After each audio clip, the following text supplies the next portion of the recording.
bera Josean Bueno, Saz de Albeniz da, Gasteiztik dator, eta Gasteizko Koldo Mitxelena Institutuan da irakasle, Euskara eta Literatura irakasle. Memoria historikoa, Euskararen memoria hortxe ikusten duzuena, horretaz, arituko zaigu, datozen 25 minututan, eta, berak ikusten du Euskararen historiak giltza batzuk ematen dizkiela ikaslei jakiteko, zer nolako egoeran gauden gaur egun, eta zer nolako erronkak dauden etorkizunean, ez? Baina nien az gehiago luzatuko, hementxe daukagu Josean, beraz, zure txanda, dana edozunean, dana zuretzat. Eskerrik asko, eta ongi etorri. Bueno, azteko eskerrak eman nahi dizkiet antolatzailei, gure institutua ona gonbidatzeagatik. Eta nahiko berandu gabiltzanez, zuzenean hasiko naiz, bai? Azalpentxo honek bi zati izango ditu, lehenengo zatian plantamentu orokor batzuk egingo ditut, hori memoria historikoaren inguruan eta Euskararen kontua ere hor kokatzen dela adierazteko, eta bigarren zatian aurkeztuko dut, hori eskatu digute propio, gure lana zertan den eta bereziki guk sortu dugun web horri bat horrei hain zuzen ere lantzeko, memoria historikoa lantzeko. Bueno,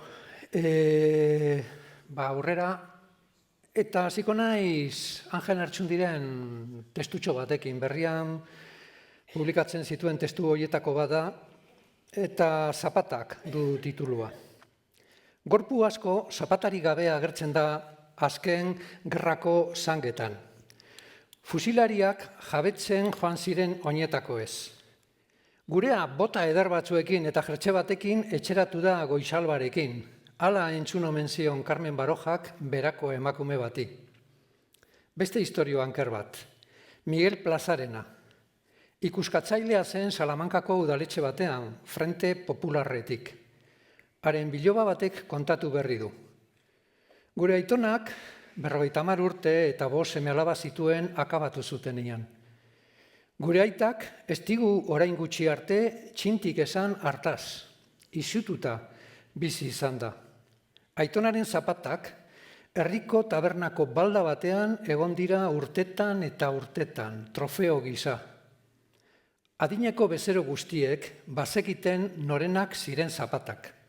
Zapatak denen biztan. Zenideek ordea ez dute oraindik gorpua zangatik ateratzeko baimenik lortu.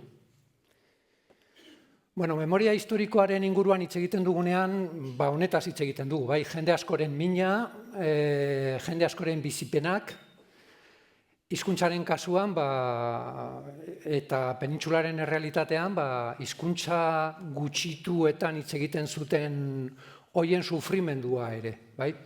Horretaz guztiaz, jabetzeko eta lan egiteko, normalean hiru planteamentu egiten dira edo hiru bidetatik jorratzen dira kontu hauek, ez? Alde batetik, lehenengoa hor goian justizia dago.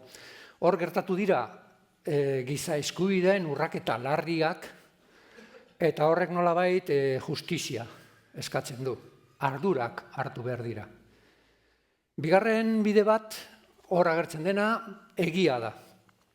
Hau da, memoria historikoak eskatzen digu egia ezagustaraztea, egia zalaraztea eta historiak nolabait beste historia txiki hauek edo historia handi hauek ere barnean jartzea. Eta orduan egiari berea eman. Eta hirugarren bidea ordaina da. Posiblea denean, ez dakit beti posible izango den, baina posiblea denean konpentsazio bat egitea, nolabaiteko ordaina ematea justiziarik gabeko kalte hoiek jasan ondoren. Hauek dira hiru bideak, guk eskolan egiten dugu lan, institutu batean, Gasteizko Koldo Mitxelena Institutuan, eta guri dagokiguna bereziki bigarren atalean kokatzen dugu. Hau da, ezagutzen den egia hoietatik, azalarazten doazen egia hoietatik, hartu eta ikaslei transmititu. Hori da nolabait guk bultzatu dugun dinamika bat eta gaur aurkeztuko duguna. Beste bideak ere badaude hor, eta beste bide batzuetatik, beste elkarte batzuetatik ere garatzen dira. Bai? Bueno, beraz, ezagutza da gurea, ezagutza hori landu, eta isilian egon den hori nolabait gure ikasleen aurrean jartzea, ezagu dezaten. Bueno, beste gogoeta txiki bat. Esan behar dugu kontu honetan, memoriaren kontuan oso berandu gabiltzala. Bai? Kontuan hartuta Franco noiz hil zen, hau da, joan den mendeko 75. urtean, urte desente pasatu dira, eta hauetako gauza askotan oraindik hastapenetan gaude. Hastapenetan, eta hori ez da normala. Ez da inola ere normala. Diktadura bukatu zenean, hor eztabaida historikoak egon daitezke zehaz mehatz hori noiz eta nola gertatu zen, baina diktadura bukatu zenean, urte mordoska pasatu dira eta oraindik gauza askotan oso apal gaude. Gasteizen bazegoen alkate bat, Errepublikaren garaian, gure hirian, Teodoro González de Zárate izenekoa errepublikazalea, harrapatu zuten eta hil egin zuten. 1937 urtean, beste 16 kiderekin batera, eraman zuten Azazeta mendatera eta bertan akabatu zituzten, Euskal Herriko beste herri askotan egin izan zen bezala. Baina hori ura alkatea zen Gasteizen. Lehenengo omenaldi publiko ofiziala egin zitzaion 2017an alkatea zenari. Hau da, Franco hil eta hamarkadetara. Ez dakit normala den, bai? Elgetan, Gipuzkoan badago zentro bat, memoria historikorako zentro bat, bai? Eta, eratu zen 2010an. Urte asko pasatu dira, ez? Hori eratu arte, eta beste kontu askorekin berdin. Berandu gabiltza, bai, kontu honekin. Guk nola planteatzen dugu pixka bat, hau gure institutuaren lanetik eta gure egunerokotik. Guk planteatzen dugu, memoria historiko osoarena planteatzen dugu, baina baita Euskararen memoria planteatzen dugu eta kokatzen dugu hor, bai? Hemen agertuko diren irudi batzuk dira ikasle batzuen lanetatik eta, bai, ikusten baduzu zerbait gaizki idatzita, ikasleek egindakoa da, bai? Letra txukunetan dagoena zerbait gaizki idatzita badago, nik idatzi dut gaizki, bale? Euskara da hizkuntza, alde batetik hizkuntza gutxitua, hau da, batek gutxitu du, bai, hizkuntza gutxitua, eduki ditu debekuak, eduki dituela mugak, trabak erabiltzeko, bai, bere espazioa nolabait eta bere funtzioak nolabait beti izan dute presio bat, eta gero hizkuntza gutxietxia. Hau da, sozialki gaizki baloratua. Izan da kaseroen hizkuntza, baserritarren hizkuntza, aldeanoen hizkuntza, kulturarako balio ez zuen hizkuntza, izan da bazterreko hizkuntza, bazter batzuetan hitz egiten zen hizkuntza, izan da hizkuntza zaharra, ez oraingoa lehengoa, bai? Izan da bazterrekoa, ez zentralitatekoa, bazter batean egon beharrekoa. Eta hori guztia mantendu da nolabait gaur egun arte modu batean edo bestean badakigu. Hau guztia guk gelara eraman nahi dugu, planteatu nahi dugu, ez biktimazioa egiteko. Ez ikasleek sentitzeko, ze gaizki pasatu dugun euskaldunok, ez? Ez hainbeste hori. Nahi duguna beste gauza bat da ikasleek ondo ulertzea gaur egungo errealitatea, hizkuntzaren errealitatea ez dela kasualitate bat. Ez dela sortu modu natural batean, bai?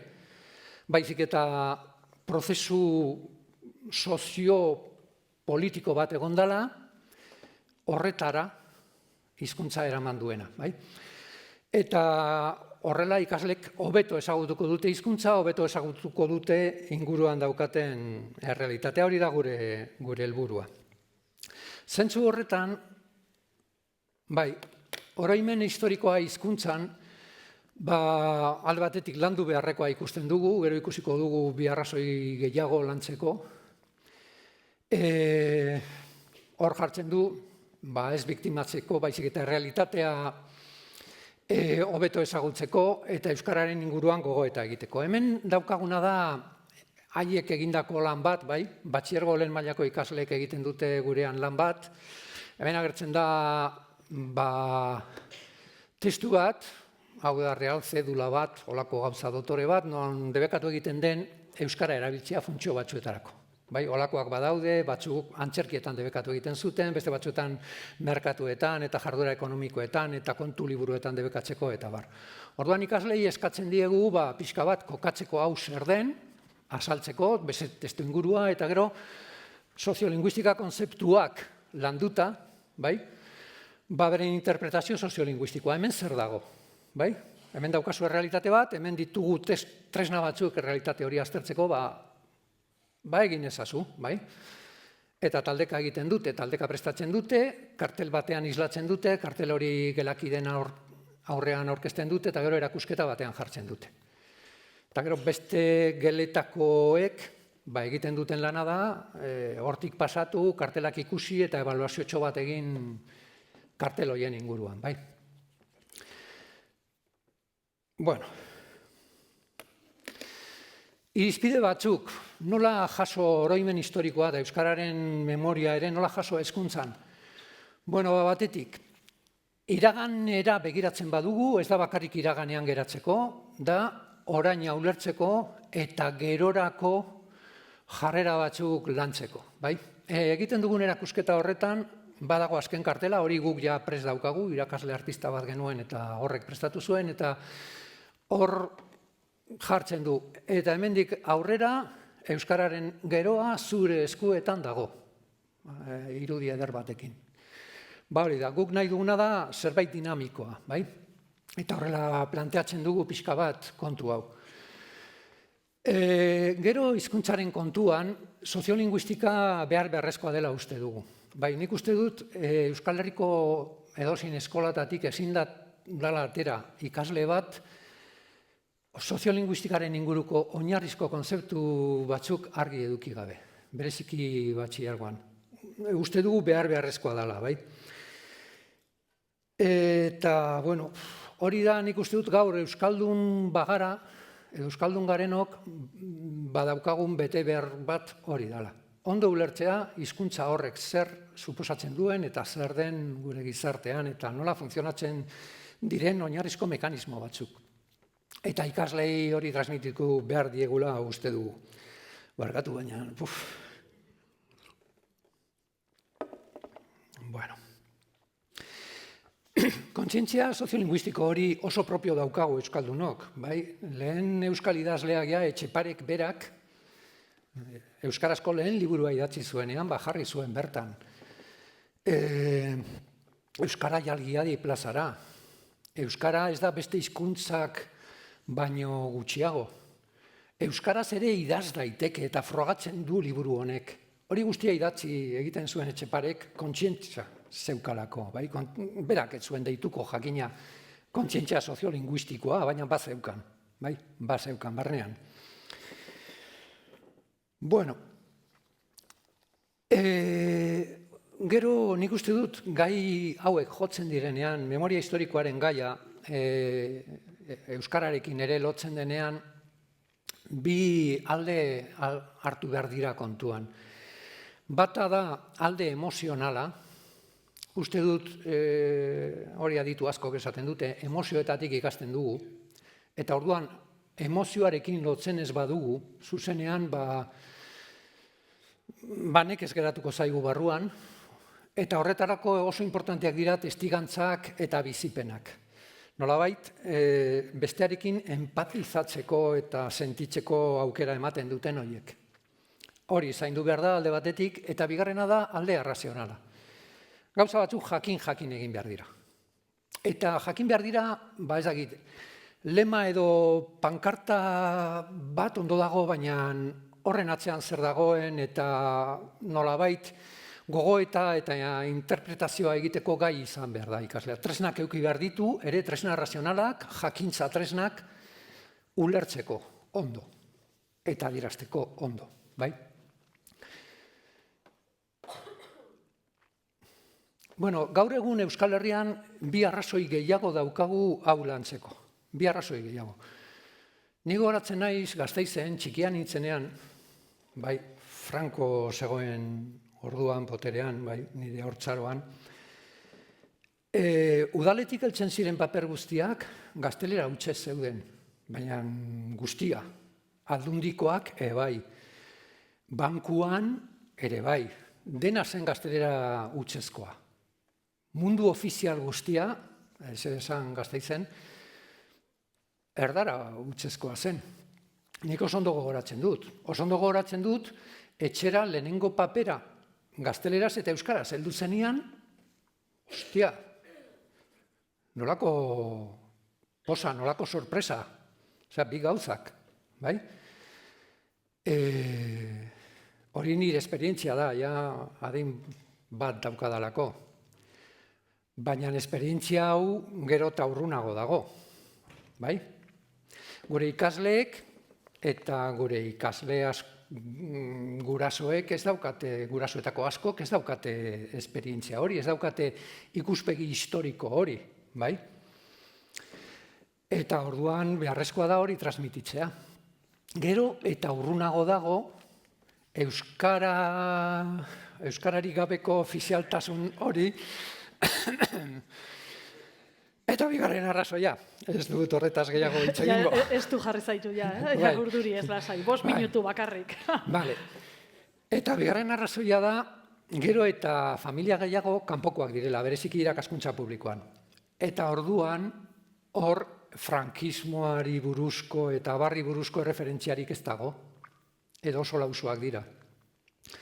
Segregazioak areagotu egiten du problema hori, zergatik. Baskotan euskaltzaletasuna, eman dezagun, modu horizontalean transmititzen delako, berdinen artean, kideen artean, bai? Asko euskaltzaletu gara, ondoan lagun bat genuelako euskaltzalea, giro bat ikusi dugulako, gure anaia nagusiaren lagunak euskaltzaleak zirelako, eta ez dakit, modu horizontalean transmititzen dira gauza asko. Gure hezkuntza sistema segregatuta badago, transmisio horizontal horrek izugarrizko indarra galtzen du. Eta gizarte sektore asko transmisio horizontaletik kanpo daude gaur egun. Modu gero eta larriagoan. Bai? Eta hori beste problema ere bada. Bueno, gure prozesua institutuan, 2009an kezka sortu zaigu, ikasle kuadrilla bat hasi zelako pasabidetan gora Franco eta holakoak. Nik uste dut sare sozialetan zabaldu zen zerbait izan zala. Guretzat harrigarria zen, gure ikasleak Gasteizko Koldo Mitxelenan beti izan dira beste hildo batekoak, bai? Klausula batean hitz egin genuen, eman genion garrantzia gaiari, bai? Esan genuen ezin zala hori pasatu horrela, besterik gabe, eta erabaki genuen zerbait egin behar zela, bai? Zerbait anekdotikoa zen, segurenik gu provokatzeko egin zuten, baina provokatu gintuzten. Orduan, 4 irakasle bildu ginen, eta esan genuen, ikasturte amaieroko klaustra zen, udan material pixka bat bilduko dugu eta datorren urtean zerbait egiten dugun institutuan. Hasi ginen materiala biltzen eta konturatu ginen gauza pila bat zegoela sakabanatuta handik eta hemendik, eta orduan esan genuen, eta hau da aurkeztu behar dudana, bai? Ona arte izan da sarrera, bai? Eta, hau da aurkeztu behar duen, hau da, hasi ginen materiala biltzen. Materiala biltzen, memoria historikoaren inguruan eta sortu genuen hau. Oroimenaren narra klikatzen baduzue, gure institutuan kokatuta dago, baina zabalik dago edonor sartzeko. Bale, hau da webgunea. Hasi ginen hemen materiala bolkatzen, eta gero momentu batean ere publiko egin genuen, bai?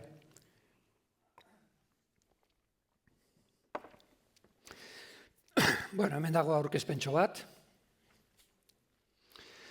Eta zer dagoen? Bueno, unitate didaktikoak daude, bai?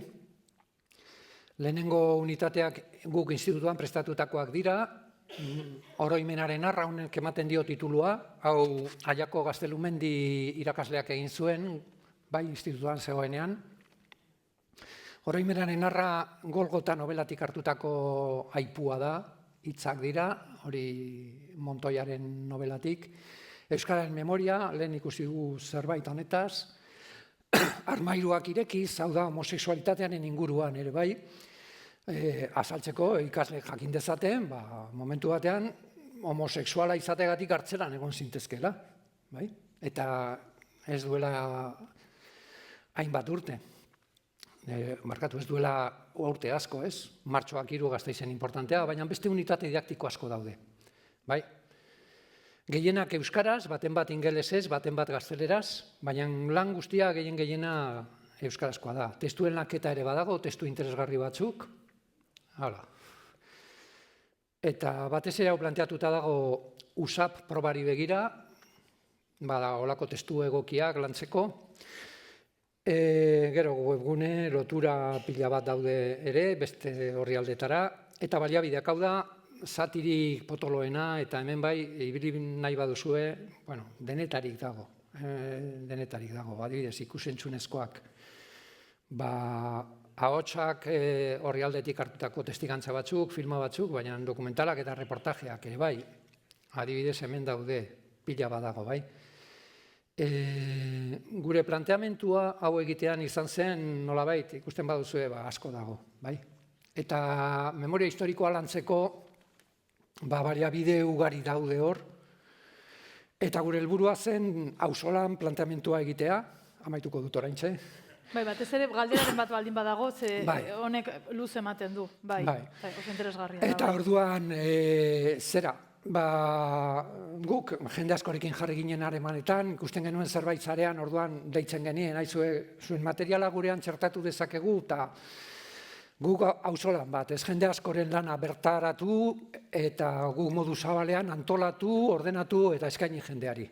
Eta hori da, oroimenaren arra horri aldean, nolabait, hemen daukazuena, eta edozein momentutan zerbait interesgarri topatzeko gai hauen inguruan, bertan daukazue. Josean, eskerrik asko, txalo hau zuretzat, mila esker. Eta, bai, 10 minutu edo, pixkat atzerapenarekin goaz, baina, bueno, galderarik balego, orain da momentua. Ibili naiz hemen berastutzen eta orain mesedez ez utzi holan. Bale, eskerrik asko.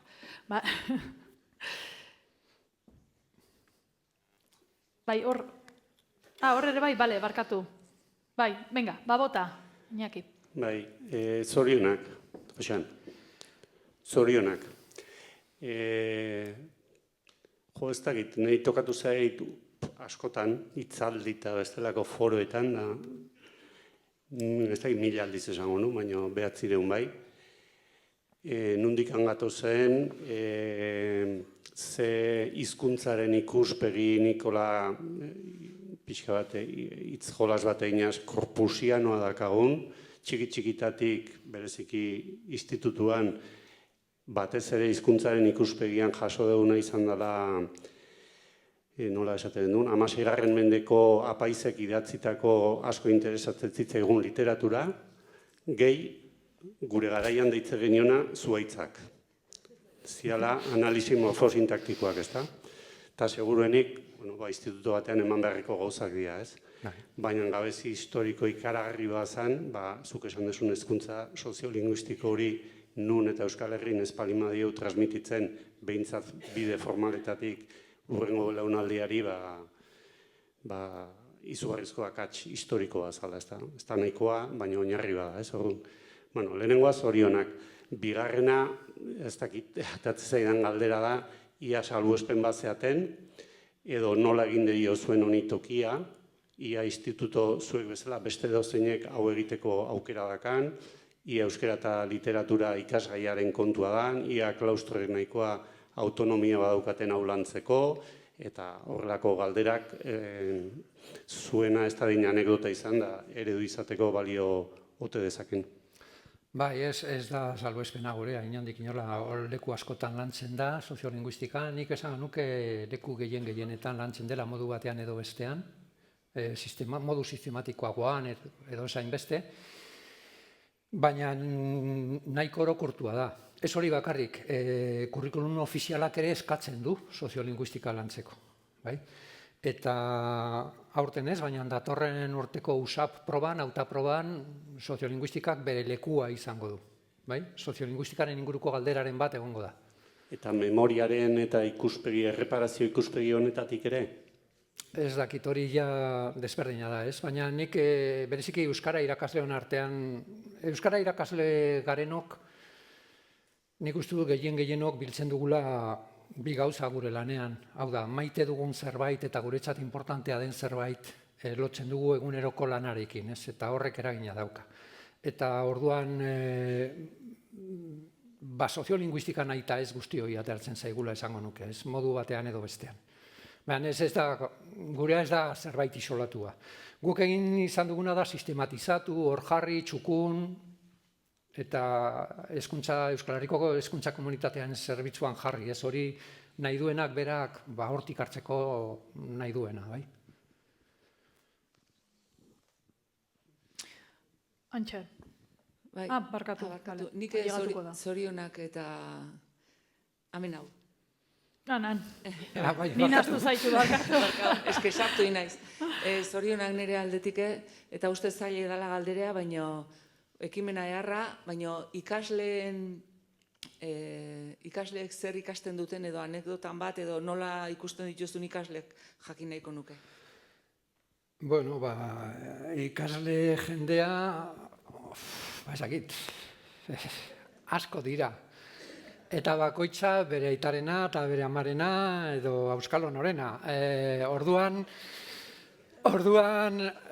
bueno, nik baneukan irakasle bat neukan txikitan eta horrek esaten zuen, gero ulertu dut nagusi izan da izenean, bueno, gaztetxoekin erdipurdiko emaitzak onak dira, esaten zuen. Eta ni ez naiz horrekin konforme geratzen, baina uste dut ikasle batzuentzat esanguratsua dela. Ikasle batzuentzat esanguratsua da egiten dugun hau. Beste batzuentzat, segurenik, beste gauza asko bezala pasatzen dira, eta nik uste dut edozein kasutan eragin positiboa daukala, eta ona, bai, eragin ona daukala honek. Gero baneukan ikasle batzuen, ez ikasle honenen, baina ikasle batzuen iritziak, baina, bueno, ez dakit. Baina, klaro, dira iritzi positiboak, ni joan naiz grabatzera. Orduan, ez dute esango, Josean, egin duzuna, batzuetan esaten dizute, ez? Baina ez bideo bat grabatzera zoazenean.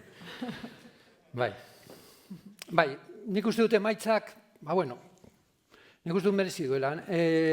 Kontu hauetan erein egin behar da. Irakasleok askotan ez dugu ikusten gure lanaren emaitza zer den, ez?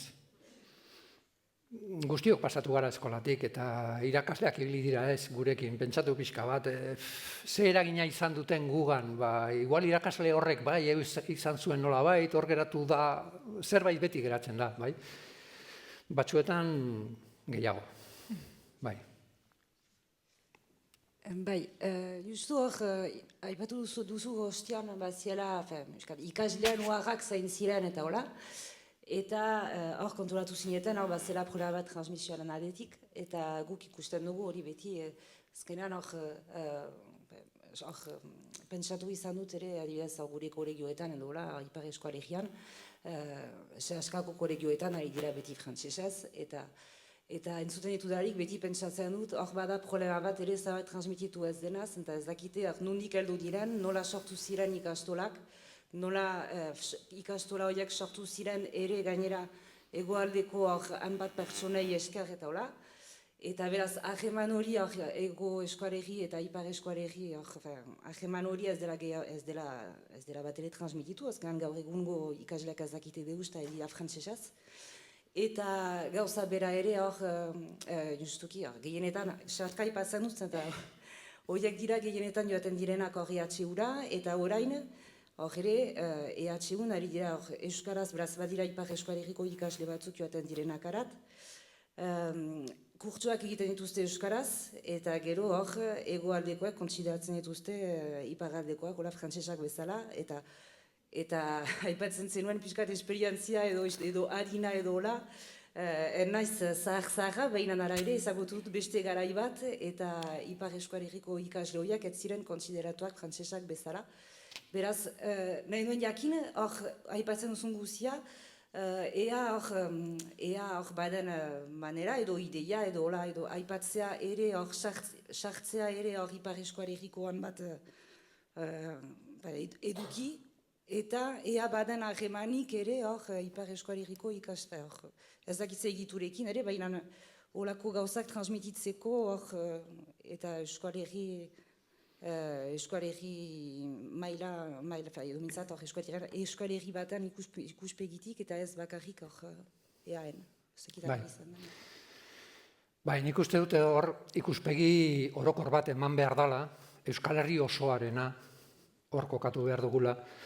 Guk unitate sortu genuen unitate didaktiko honetan, bai, adibidez, hemen agertzen da ikaslek egiten duten lana, eta hemen testigantza ugari jasotzen dira Arabakoak, bereziki, baina baita Frantziakoak ere, bai. Frantziako estatuarenak, bai. Nola inposatu zen hezkuntza, nolako arauak egon izan dira, bai. Nik uste dut ikuspegi hori mantendu behar dela, bai. Gure hizkuntza komunitatea, Euskal Herria osatzen dugun hizkuntza komunitate honek, bere ikuspegia transmititu behar dut, bai, guk adibidez hemen ikuspegi hori txertatu egiten dugu. Bai. Eta gero hasieran komentatu duzu, ikaslek frantsesez hitz egiten dutela. Bai, erraiten duen azkenean aipatu zinituelako ikaslean oaxak eta etziera oaxtzen behar zutela, transmisioa etzela egin, eta uste dut guk badugula behar problema ere, ez dakite, orain ari dira euskaraz ikastoletan, kurtsoetan, baina beti frantsesez eta ez dute batzutan ez dakigu ere zergatik ikastola batean diren. Eta beraz hori pixkat horiek bada transmisio zerbait egin ez dena eta ea hori eduki mailan ikusten dut, baina behintzat ea harremanak badiren iparraldeko beste egitura batzuekin holako lan transmisio orokor bat egiteko edo... Guk ez dugu behintzat lan hori egin. Nik uste dut Euskal Herri osoan daukagula problema bera eta instituto eta eskola guztietan ari gara ikasleak sasatzen euskaraz egiten duten eta gurean Gasteizen gutxi batzuek egiten dute eskolan, baina gutxi batzuek. Baina, gero erein da, bai. Nik izan nuen adibidez ikasle pare bat, eskolan nirekin jakina, irakasleokin beti euskaraz egiten dute. Haien artean, ikasleen artean, nik ez diet entzun inoiz, eskolan zeudenean, ez nien inoiz entzun haien artean euskaraz. Gaur egun bertsotan dabiltza, biak, bai? Giro horretan dabiltza. Horrek esan nahi du hor, jaso zuten, nera bezaroa da, oso konplexua da haientzat, guretzat irakasleontzat ere, bai? Orduan, nera bezaroa da, bolada hori, nik uste dut erein egin behar gala, urte horietan. Eta gero, parabola famatu horretan bezala. Fruitu emango du, hemen, horrez, hor erdipurdikoa. Eta horrela ibiliko gara, bai. Bai, lan hori egin behar dela uste dut, beharrezkoa dugula. Josean, eskertzen dizugu, benetan, zure hitzaldia eta zure xetasun guztiak eta hortxe webgunea kuskuseatzeko eta denbora emateko bebaiz, izugarrizko lana dago horren atzean, begi bistan da.